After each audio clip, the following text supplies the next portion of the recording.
Assalamualaikum, salam sejahtera dan selamat kembali ke channel Abang.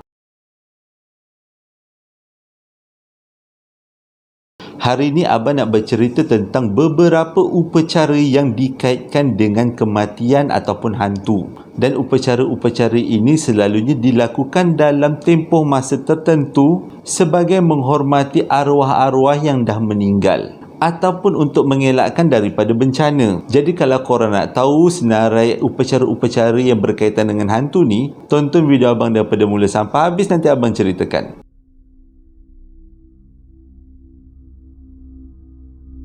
Dalam bulan 7 kalender Cina, diorang akan sambut satu perayaan yang dinamakan perayaan hantu lapar. Kalau ikut kalender kita biasa, lebih kurang bulan 7, bulan 8 lah macam tu. Dengan lebih tepat lagi, perayaan ini akan dirayakan pada hari ke-15 bulan ke-7 kalender Cina. Masyarakat Cina percaya pada bulan ni hantu-hantu akan keluar dalam keadaan yang lapar. Jadi untuk mengelakkan daripada hantu-hantu ni mengamuk, masyarakat Cina akan mengadakan perayaan yang khusus untuk hantu-hantu lapar ni. Selalunya pada waktu ni, pada waktu perayaan ni, diorang akan mempersembahkan makanan, dan makanan tu dipersembahkan dalam 3 waktu berbeza. Sarapan pagi, tengah hari, makan malam. Dia orang jamulah hantu-hantu ni dengan makanan. Pada waktu malam pula, diorang sewaktu makan ramai-ramai, diorang akan sediakan kerusi-kerusi kosong dan mereka beranggapan arwah nenek moyang mereka akan datang dan makan bersama-sama keluarga. Dan pada waktu ni juga diorang, kebanyakannya orang-orang Cina, akan membakar duit-duit kertas, di mana duit-duit ini akan dikirimkan kepada arwah-arwah hantu lapar supaya boleh digunakan di alam baka ataupun alam barzah. Dan di akhir bulan hantu lapar, para Sami akan membacakan doa-doa yang khusus untuk menggalakkan hantu-hantu ni balik ke alam baka, jangan ganggu-ganggu alam manusia.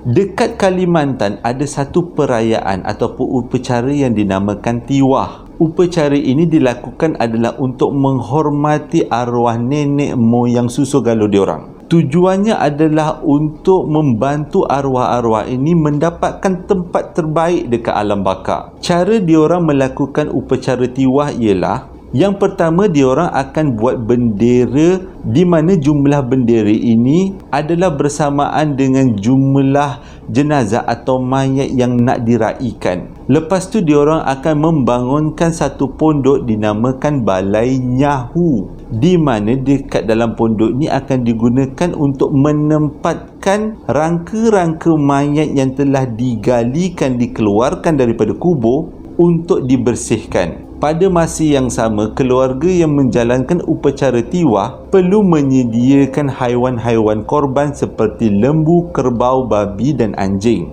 dan ada kalanya ayam. Kos untuk menjalankan upacara Tiwah selalunya menelan belanja ribuan ringgit. Jadi disebabkan perbelanjaannya terlalu mahal, upacara Tiwah selalunya disertai dengan beberapa keluarga yang besar, diorang gabung buat sama-sama. Dalam upacara ini, iaitu yang paling penting ialah mayat-mayat daripada kubur kaum keluarga akan dikeluarkan, iaitu dalam bentuk tulang-tulang, dan tulang-tulang ni akan dibersihkan lalu diletakkan dekat Balai Nyahu. Ini bertujuan untuk membantu arwah-arwah yang dah meninggal mendapat tempat terbaik di alam baka. Di akhir upacara Tiwah, diorang semua ni akan korbankan binatang-binatang yang telah disediakan untuk dijamukan kepada semua ahli keluarga dan tetamu.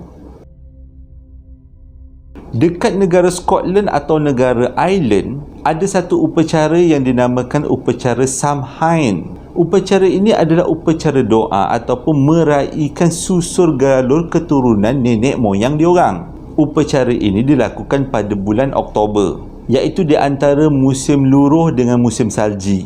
Sewaktu upacara ini dijalankan, penduduk-penduduk ataupun keluarga yang nak menyertai upacara ini akan membangunkan, menyediakan satu unggun api yang sangat besar dengan dibantu oleh padri-padri ataupun dukun-dukun khas. Bukan padri tapi dukun-dukun khas, tersilap. Selepas dibangunkan unggun api yang sangat besar ni, peserta-peserta upacara akan mengambil kayu, salah satu kayu daripada unggun api ni, dan dibawa balik ke rumah. Pada waktu ni diorang percaya pintu masuk ataupun dinding penghalang antara alam manusia dengan alam bakak telah terbuka ataupun menipis. Dengan kata lain, roh boleh masuk alam manusia, manusia boleh masuk alam roh pada waktu ni.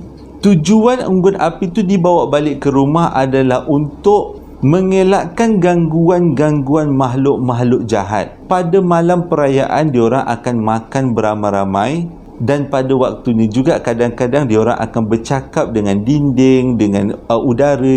Diorang bayangkanlah konon-kononnya roh nenek moyang atau mak bapak, saudara mara datang pada waktu tu ke rumah diorang. Diorang percaya dengan cara ini roh-roh nenek moyang yang datang akan lebih mesra dengan keluarga diorang. Dan pada waktu festival ni juga, kebanyakan orang-orang yang menyertainya akan bersolek seperti monster. Ini bagi mengelakkan mereka diculik oleh makhluk-makhluk jahat, dan solekan-solekan ini dikatakan boleh menakutkan nasib-nasib malang supaya pergi daripada diorang.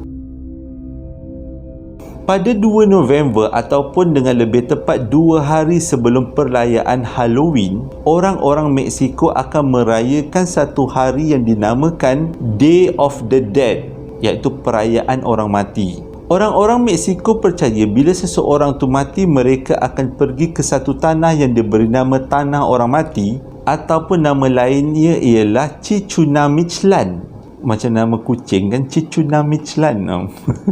Orang-orang Meksiko percaya pada waktu perayaan ini, roh-roh yang ada di tanah orang mati boleh masuk ke dalam alam manusia untuk melawat saudara mara, untuk melihat apa yang terjadi. Jadi disebabkan itu, pada tarikh-tarikh perayaan ini, kebanyakan keluarga akan meletakkan makanan-makanan di altar-altar ataupun meja-meja tertentu untuk dipersembahkan kepada roh-roh yang datang melawat.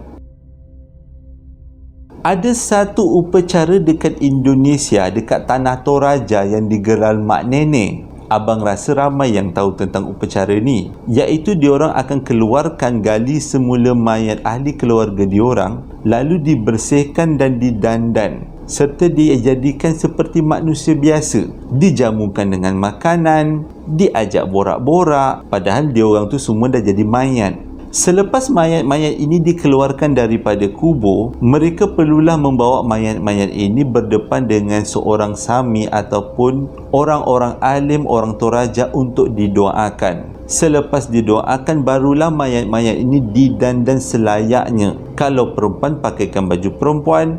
Kalau mayat lelaki, dipakaikan baju lelaki. Dan kalau mayat budak, dipakaikan baju kanak-kanak. Mayat-mayat ni juga akan dilayan seperti manusia biasa layaknya, dengan mengajak diorang makan bersama-sama. Perayaan ini dilakukan 3 tahun sekali supaya mereka yang merantau ataupun yang tinggal jauh daripada Tanah Toraja boleh kumpul duit dan balik ke kampung halaman untuk sama-sama meraihkan perayaan mak nenek. Dan perayaan ini tidak lain tidak bukan adalah untuk mengeratkan silaturahim di antara generasi-generasi terdahulu dengan generasi-generasi yang baru. Terima kasih sebab dah menonton video abang daripada mula sampai habis. Abang harap ini menjadi pengetahuan tambahan untuk kita semua. Hingga berjumpa lagi dalam posting abang yang akan datang. Assalamualaikum warahmatullahi wabarakatuh.